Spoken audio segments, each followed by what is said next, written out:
Beneath the surface of Barkley Sound lies an underwater world teeming with life, a world that Peter Maris and his wife Kathy Johnson know intimately. It is, after all, where they earn their living. Their business, Rendezvous Dive Adventures, introduces divers from around the world to this jewel of the Pacific Northwest. So when some of their visitors recently reported spotting an abandoned net off Diplock Island, well, they took action. Called DFO and set up a date to remove it. We discovered part of the reef completely covered in netting. And I was kind of disappointed because for 4 years now we've been running this program with the Department of Fisheries, Oceans and with the help of the Gillnet Association. This program is a net removal project that follows a protocol created by Peter to allow the safe removal of the phantom nets and allows fishermen to anonymously report lost nets.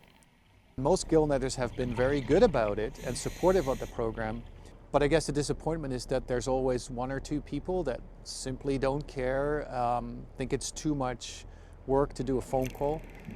Now, a single abandoned net might not seem like that big a deal. After all, there's plenty of fish in the sea, right? Well, actually, many fish are territorial, and once they're removed from an entire area, it could be decades before the population rebounds. For rockfish, for example, it's very easy to fish a reef out if you take out these fish. And their reproductive cycle can be as long as like 40 years for certain species or more to get to sexual maturity. Same with dogfish, a female takes about 35 years to get to sexual maturity. This particular net was almost 400 meters long and required 3 separate dives to clear. The underwater work is very dangerous, and the couple, who volunteer their time, do it all themselves, with a separate crew on the surface pulling up the net as it's freed. We took a line that we connected to the lead line of the net, and then they kept basically tension on the net by pulling on the surface, and we just went around the net carefully and liberated any kind of fish that we saw in it. And so every time we were ready to have a piece of the net pulled up, we gave a hand signal, 2 pulls on the line. One net among the thousands that have been lost at sea.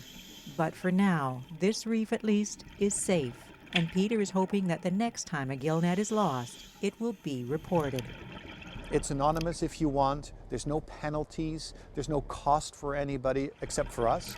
When something goes wrong, you can correct it and can correct it quickly. You can correct it, and you can help support this kind of stewardship through the purchase of the DVD Kelp and Critters, available through the Rendezvous Dive website. In Port Alberni, I'm Nancy Wilmot.